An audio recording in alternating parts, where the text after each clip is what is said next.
प्रिय छात्रों, नमस्कार। अभी तक हमने आपको धार्मिक स्वतंत्रता के बारे में पढ़ाया और हम ये सीख चुके हैं कि किस प्रकार से धार्मिक स्वतंत्रता भारतीय संविधान के अनुच्छेद 25 से 28 तक दी गई है। अब इसके बाद हम आते हैं शैक्षिक और सांस्कृतिक अधिकारों की बात, जिसमें हम ये कहेंगे कि जो भारतीय संविधान के भाग 3 में दिया है संस्कृत और शिक्षा संबंधी अधिकार। संस्कृत और शिक्षा संबंधी अधिकार क्या हैं? ये अनुच्छेद 29 और 30 के अंतर्गत दिए गए हैं। यहाँ पर संस्कृत और शिक्षा संबंधी अधिकार के बारे में आप यहीं पर देखिए, संस्कृत और शिक्षा संबंधी अधिकार कहा गया है, ना कि अल्पसंख्यकों की बात कही गई है। इसमें बहुसंख्यकों और अल्पसंख्यकों दोनों के लिए उपबंध हैं। जैसे कि हम यहां पर देखें, अनुच्छेद ये है संस्कृति और शिक्षा संबंधी अधिकार।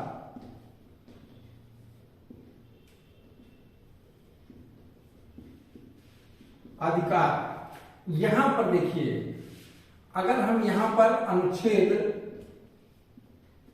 29 और 30 की बात कही गई। अनुच्छेद 29 ये दोनों के लिए है, अल्पसंख्यक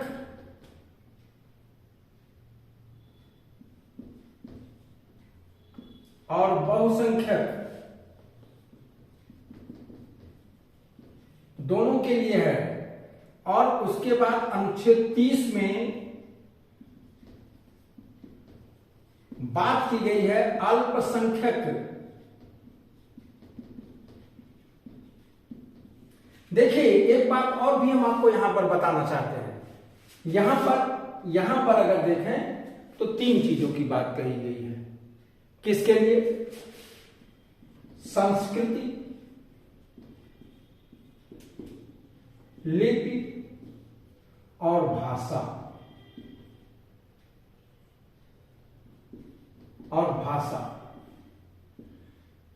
के संरक्षण की बात कही गई है।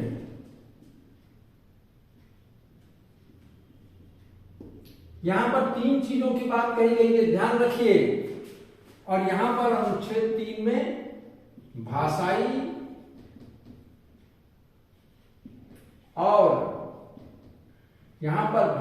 और धार्मिक अल्पसंख्यकों की बात कही गई है।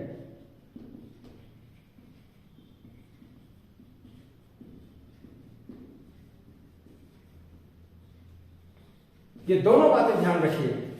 ये आपके एग्जाम में पूछा जाता है कि अनुच्छेद 29(1) का है ये बात, संस्कृत लिपि और भाषा के संरक्षण के लिए। कोई अगर देखिए, भारत की किसी जनसंख्या का अनुभाग यहां पर इसके लिए कहा गया है कि भारत के राज्य क्षेत्र में ये नागरिकों को दिया गया है। नागरिकों के कोई अनुभाग है ऐसा कि जिनकी संस्कृत भाषा और लिपि क्या चीज है? संस्कृत भाषा और लिपि क्या चीज है? उनकी विशेष है। विशेष शब्द पर जोर दिया गया है। जिनकी विशेष भाषा, लिपि और संस्कृत है, उसके संरक्षण का उन्हें अधिकार होगा। अब अगर आप यहीं पर देखें तो आप दोनों अनुच्छेदों को एक साथ पढ़िए, अनुच्छेद 29 और 30।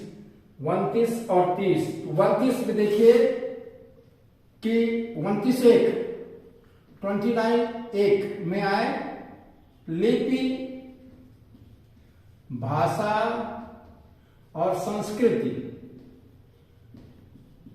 के संरक्षण का अधिकार होगा।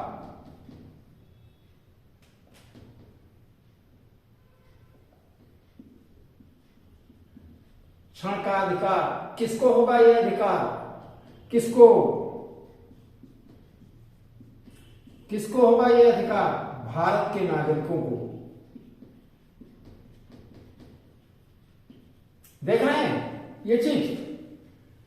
अब इसका संरक्षण वो कैसे करेंगे, ये अनुच्छेद 30 की बात कही जा रही है। अनुच्छेद 30 में आप देखिए किस चीज की बात कही जा रही है। अनुच्छेद 30 में संस्थाओं की स्थापना की बात कही जा रही है। धर्म और भाषा पर आधारित सभी अल्पसंख्यक वर्गों को अपनी रुचि की संस्थाओं की स्थापना की बात कही गई है। धर्म और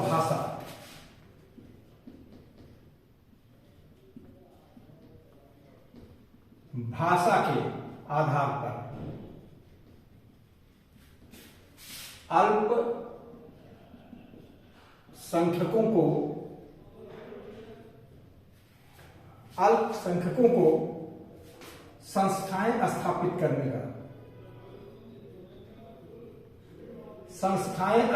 करने का अधिकार होगा।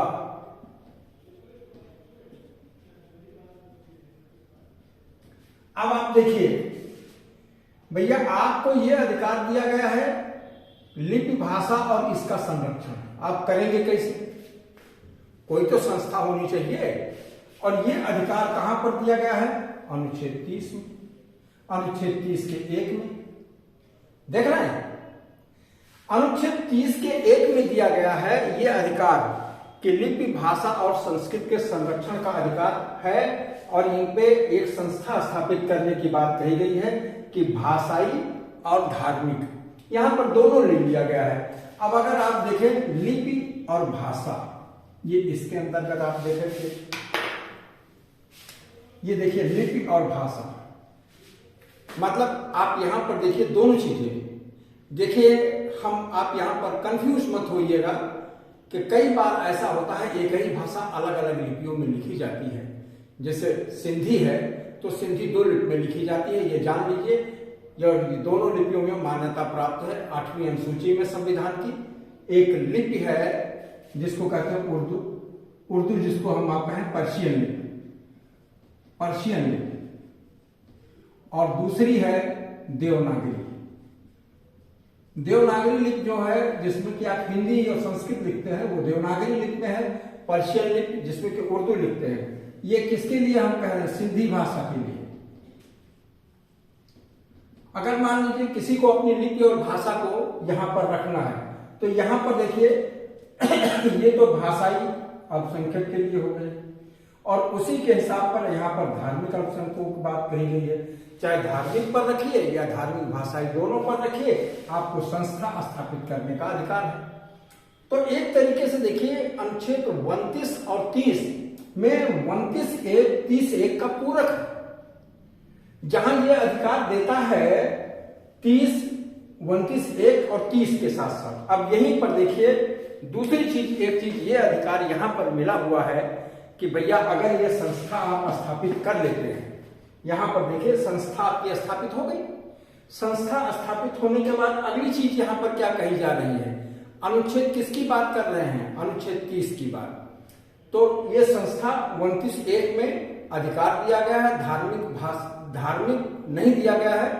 अनुच्छेद 29 में भाषा, लिपि और संस्कृत वाले भी इसके अंतर्गत कर सकते हैं। अनुच्छेद 30 जो है ये नागरिक और अनागरिक दोनों को ये अधिकार प्राप्त है। अनुच्छेद 30 के अंतर्गत के जो अधिकार हैं ये नागरिक और अनागरिक दोनों को ये अधिकार प्राप्त है। तो अब आप इसके अंतर्गत देखें, हम यहां पर दूसरी चीज की बात कहना चाहते हैं कि नागरिक और अनागरिक दोनों को ये अधिकार प्राप्त है। तो अब आप यहीं पर देखें कि नागरिक भी इसमें धार्मिक आधार पर, भाषाई आधार पर संस्थाएं स्थापित कर सकते हैं। जितने भी क्रिश्चियनिटी के स्कूल हैं, इस्लाम के स्कूल हैं, सिखिज्म के स्कूल हैं, सारे के सारे इस अनुच्छेद 30 के अंतर्गत दायरे में आते हैं। यहां पर देखिए अगर हम पंजाबी की बात देखें तो वहां पर गुरमुखी लिपि और पंजाबी भाषा के संरक्षण की बात है, और सिख धर्म की भी संरक्षण की बात है। तो वहां पर भाषा और लिपि दोनों के संरक्षण की बात है। इसके संदर्भ में आपको अनेक खालसा स्कूल मिल जाएंगे। तीसरी चीज आप इसके साथ साथ देखें कि भाषा और धर्म की बात है, धर्म के संरक्षण, यानी धार्मिक अल्पसंख्यक हैं, यहां पर धार्मिक शिक्षाएं भी दी जाती हैं। अब इसके साथ साथ एक चीज और भी यहां पर कही गई कि आपको ये संस्था स्थापित करने का अधिकार तो है, लेकिन उसके साथ में आप देखिए कि अनुच्छेद हम यहां पर थोड़ा सा मिटाना पड़ रहा है हमको, यहां मिटा देते हैं कि देखिए अनुच्छेद 29(2) में एक अधिकार दिया गया है। वो क्या चीज है कि जो भी संस्था स्थापित होगी उसमें प्रवेश के मामले में क्या होगा, प्रवेश के मामले में नंबर 1 धर्म, नंबर 2 मूल वंश, नंबर 3 जाति और नंबर 4 आप यहां पर भाषा। धर्म, मूल वंश, जाति और भाषा के आधार पर प्रवेश में विभेद नहीं होगा।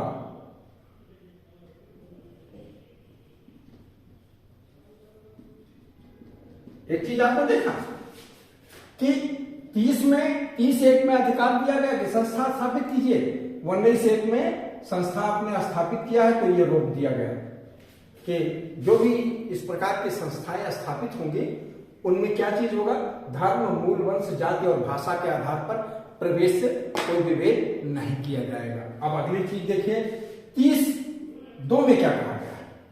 30(2) में अब विभेद तो इनके लिए रोक दिया गया।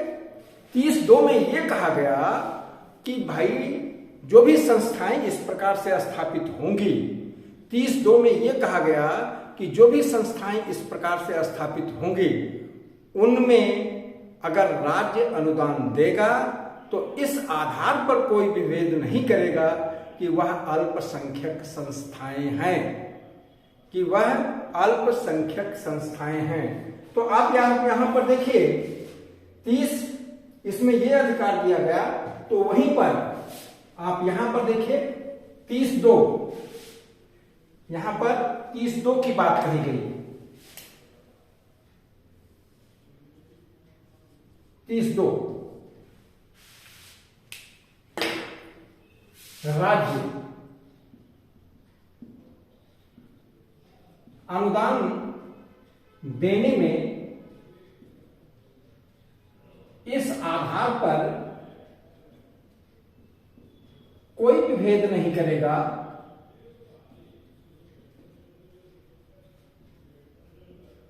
नहीं करेगा कि ये संस्थाएं अल्पसंख्यक हैं। मतलब अल्पसंख्यक बहुसंख्यक आधार पर कोई संस्था के साथ विभेद नहीं किया जाएगा। अब इसके बाद एक बात और देखिए, यहां पर एक चीज ये हो गई, संस्था स्थापित हो गई। अब उसके बाद अनुच्छेद 30(1) का इसमें एक चीज और जोड़ी गई। ध्यान कीजिए कि 44वें संविधान संशोधन के द्वारा संपत्ति के अधिकार को भारतीय संविधान के भाग 3 से हटाकर अलग रख दिया गया, संपत्ति के अधिकार को विधिक अधिकार के स्वरूप में।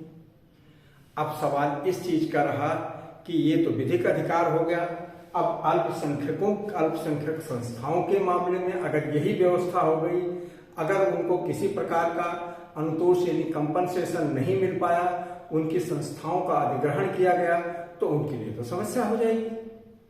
तो उसी समय संसद ने 44वें संविधान संशोधन में ही अनुच्छेद 30 के साथ 30(1) के रूप में अंतः स्थापित किया। वह क्या था कि अगर राज्य अगर किसी भी अल्पसंख्यक संस्था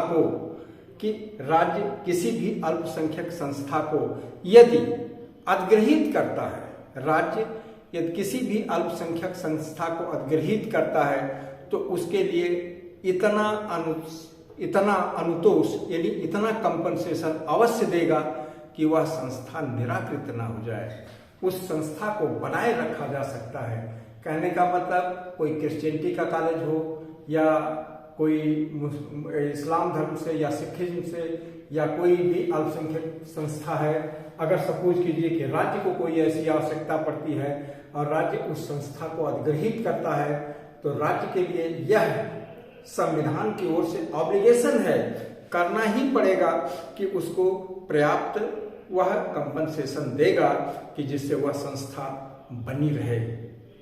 तो अब आप यहाँ पर देखिए, हम यहाँ पर बात करना चाहते हैं कि एक चीज यहाँ पर देखिए कि पूरी चीज किस रूप में हम यहाँ पर इसको वर्णित कर सकते हैं। यहाँ पर आप देखें,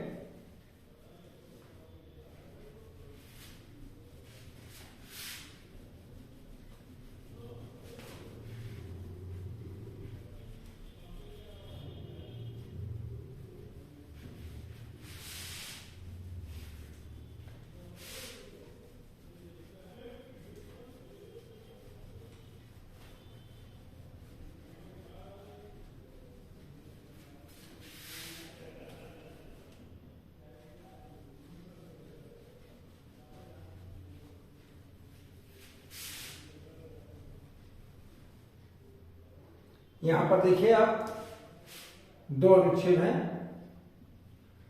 अनुच्छेद 29 का अनुच्छेद 29(1) में है संस्कृति, लिपि, भाषा के संरक्षण का अधिकार। यह है इसमें अनुच्छेद 29(2) में है धर्म, मूल वंश,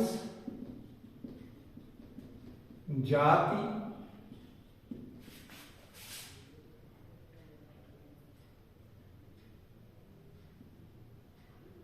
और भाषा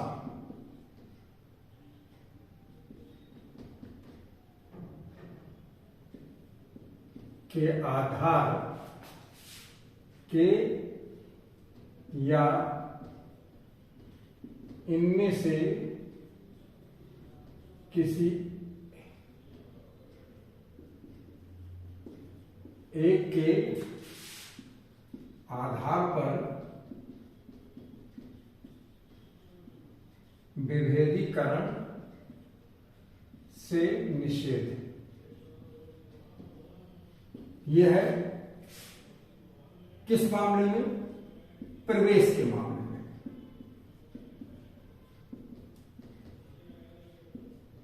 में। कहां?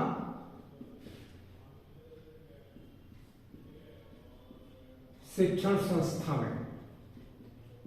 ठीक है। और अनुच्छेद यहां पर देखिए अनुच्छेद 30 धर्म और भाषा के आधार पर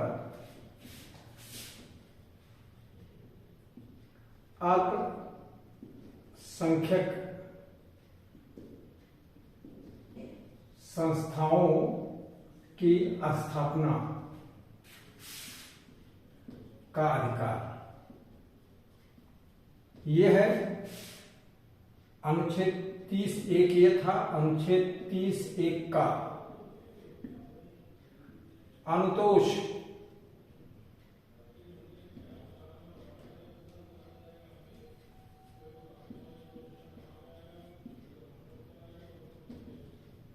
एनी कंपनसेशन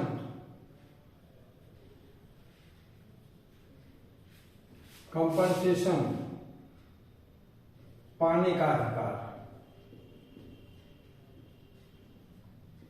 कहां का है कंपनसेशन पाने का?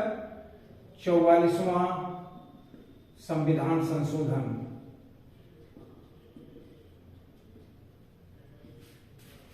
और अनुच्छेद, उसके बाद है अनुच्छेद 30(2) राज्य के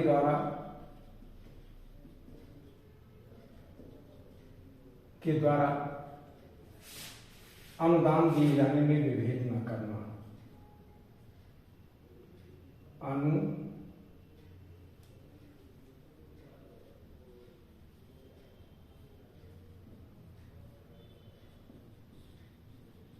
दिए जाने में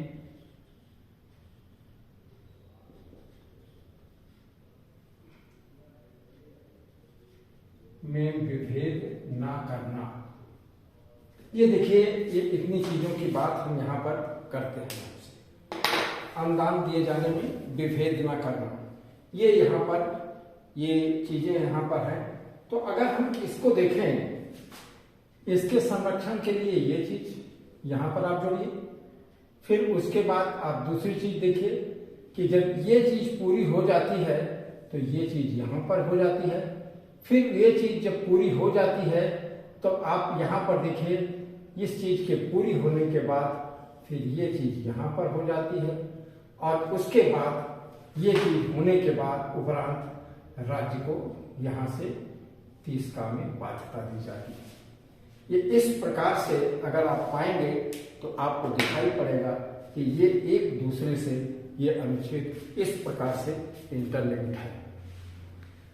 अच्छा, तो भाई अब यहीं पर हम ये वीडियो पूरा करते हैं, और आपसे हम ये उम्मीद करते हैं कि अगर कुछ भी आपको और समझना हो या कोई बात कम समझ में आई हो और जानना चाहते हो तो आप कमेंट बॉक्स में जरूर लिखें। अगर आप हमसे और कोई सलाह लेना चाहते हैं तो उसकी भी चर्चा आप कमेंट बॉक्स में कर सकते हैं, फोन से हमसे डायरेक्ट पूछ सकते हैं, कोचिंग पर आकर के भी इसकी चर्चा कर सकते हैं। अच्छा भाई, धन्यवाद। कितनी देर हुआ?